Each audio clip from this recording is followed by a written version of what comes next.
So one of the things that we have found really useful, and I know a lot of people tend to do in social and environmental justice groups, is to look at past historical resistance movements for guidance and for lessons, and the things that we can learn from what people have done before us, because we're not reinventing the wheel here, we're just facing a new context. So the first thing that I want to show y'all and talk with y'all about is the women's suffrage movement in the UK during the late 19th and early 20th century. And so this is, like a lot of successful resistance movements, was multi-generational. And so the first generation, began with women asking nicely, talking to their politicians, trying to reason with these people in power. And so these women were doing the absolute best with what they had. But like many successful resistance movements, it was passed down to the next generation to do something with, because initially they weren't able to make any headway. So enter Emmeline Pankhurst, who grew up during the second generation of suffragists. She started attending meetings when she was 14, so she was getting into it very early.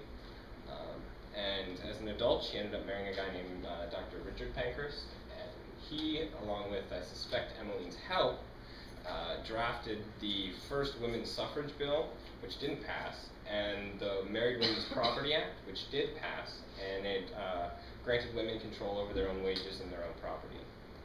So shortly after their marriage, they had two daughters, Sylvia and Christabel, who, as you can probably guess, were just as, if not more fervently, dedicated to the movement than their parents.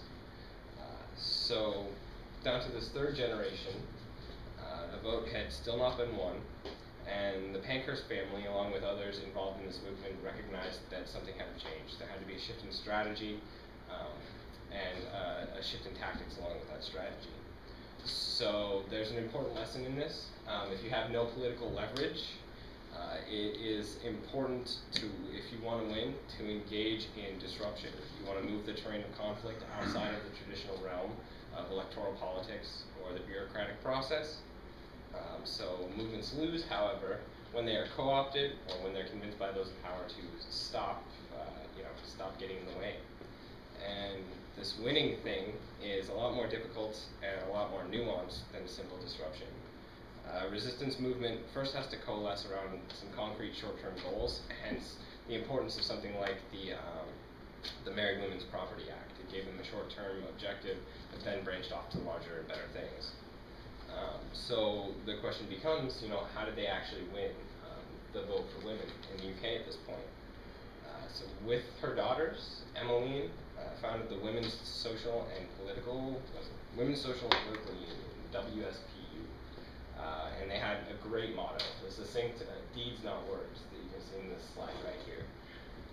So those involved in the WSPU engaged in and agitated for the harassing of public officials. They did things like hunger strikes, they engaged in nonviolent civil disobedience, and eventually they moved on to arson. So the point is that these women surveyed the historical and social context that they were fighting in.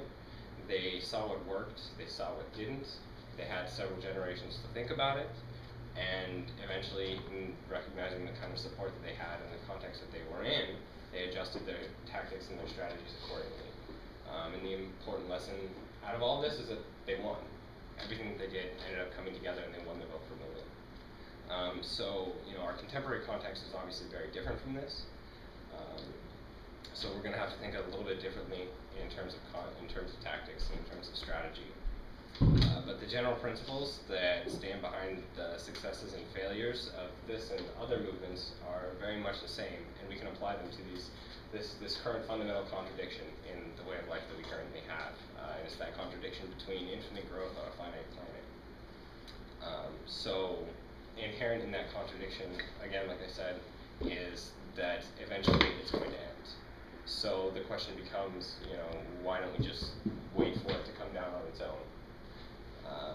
And building alternative institutions, waiting for this structure to collapse under its own weight, is certainly necessary. Having those solid structures there to replace this civilization once it comes down is absolutely vital, but in and of itself it's not going to be enough, and it's irresponsible to think so. So the facts as they stand have it that an economic system can, in a sense, delay the human felt effects of biodiversity loss, soil loss, and irreversible climate change. So what I mean by that is that, you know, if we wait for it to collapse, it very likely will take the entire world with it. Like, I think Rachel mentioned the IEA report. Things are getting bad, and a lot of people say that, you know, you'll survive on this, you know, the planet will survive long after humans are gone. But the fact of the matter is that if we, you know, deplete our ozone, if we, there's the, you know, the Venus syndrome is a theory put forth by a climate scientist. It's not James Hansen, but I forget his name. But it basically holds that, you know, if we continue towards this cataclysmic climate change, eventually the atmosphere of the Earth will come to resemble that of Venus, and bacteria won't even be able to survive. So all these things are very real possibilities, and if we just let capitalism run on unabated, that's where we'll end up. So the general strategy that we're advocating in relation to these very serious problems that we face is a joint effort conceived of by Eric McVeigh, Derek Jensen, and Lear Keith, and it's called Decisive Ecological Warfare, or DEW for short. So what I'm going to do is kind of go through some of the main points of this strategy, and then digress into a few finer points about strategy, just general military strategy. So if you'd like, we have that strategy, the DEW pamphlet right here. It's also in the book, Deep Green Resistance, and it's also online for free. So, the Decisive Ecological Warfare strategy